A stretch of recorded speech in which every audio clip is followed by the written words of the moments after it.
that hasn't been fully enough. So why the interest in fasting?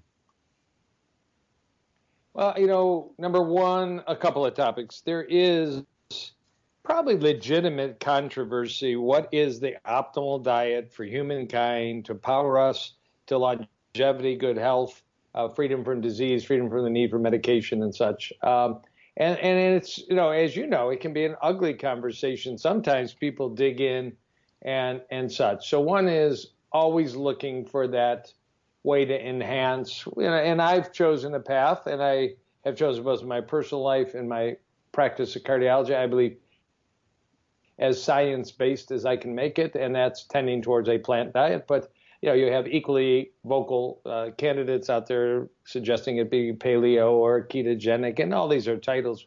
You have to be very specific what that means. Number two, even a really well-constructed plant-based diet, and I'm going to upset some people, it doesn't work for everybody. It doesn't mean they don't do well in it, but they may not be reaching all their health goals. They may not be at that weight they really want to be. They may not have that blood sugar they really want.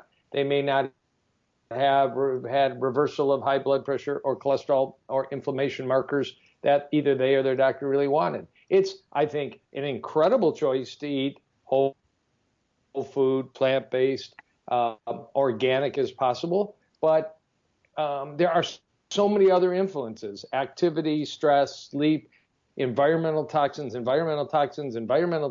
are everywhere, that there are overweight plant eaters that are, you take their history and they're really doing it right. And they just, they're just not breaking through. Of course, we've got to search for thyroid disease and adrenal fatigue and, other situations, sleep apnea and such, hidden infections. But so anyways, there's that need. There is truly a need for more tools. And it turns out that there's this very long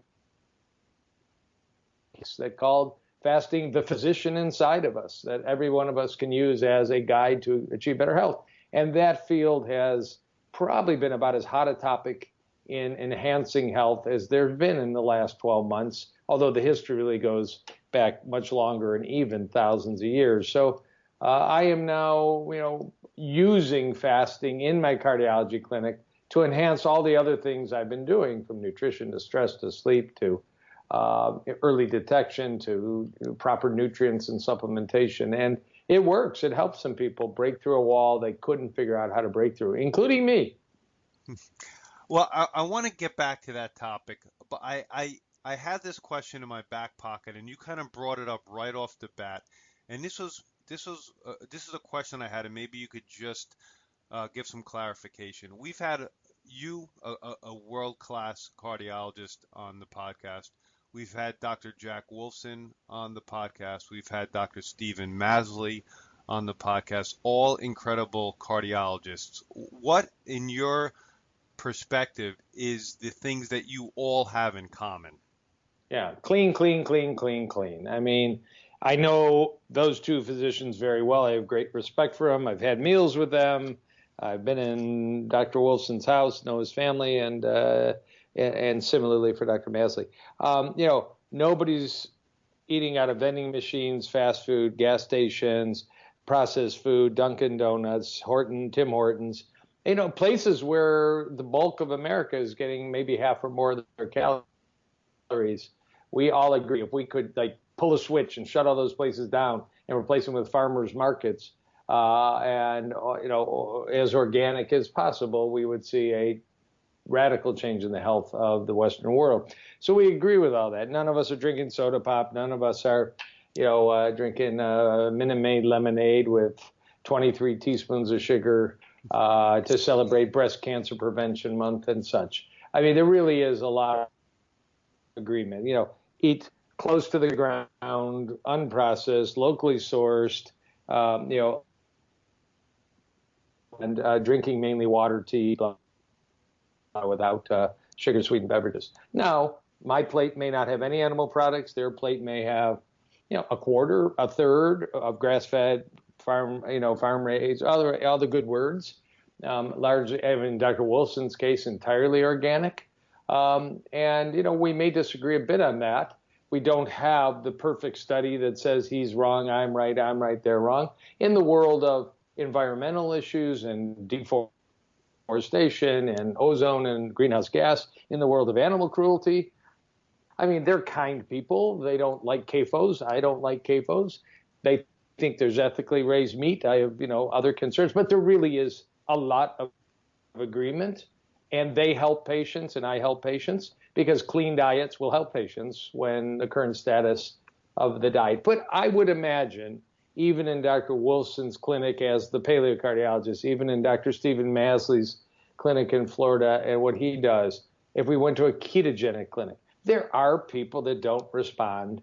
There are people that aren't hitting goals.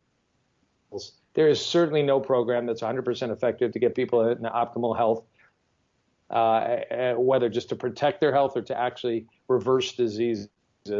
And we need more tools. And that's where, in general, fasting has been quite a applicable tool, and specifically a rather novel approach called fasting mimicking diet. Get the benefits of fasting while you eat. Wouldn't that be amazing? And there is such a scientific program. Probably the most scientific fasting program right now is actually not fasting. It's a sleight of hand that has more scientific support than probably any other. Yeah, so let's get right into it. I read the longevity diet book by Dr. Longo. Really enjoyed it. My dentist actually turned me on to it. Really liked it. Told me he went through the Prolon diet, and that's when I reached out to Prolon, and then that's how we reconnected. But when you personally tried the fasting mimicking diet, what happened?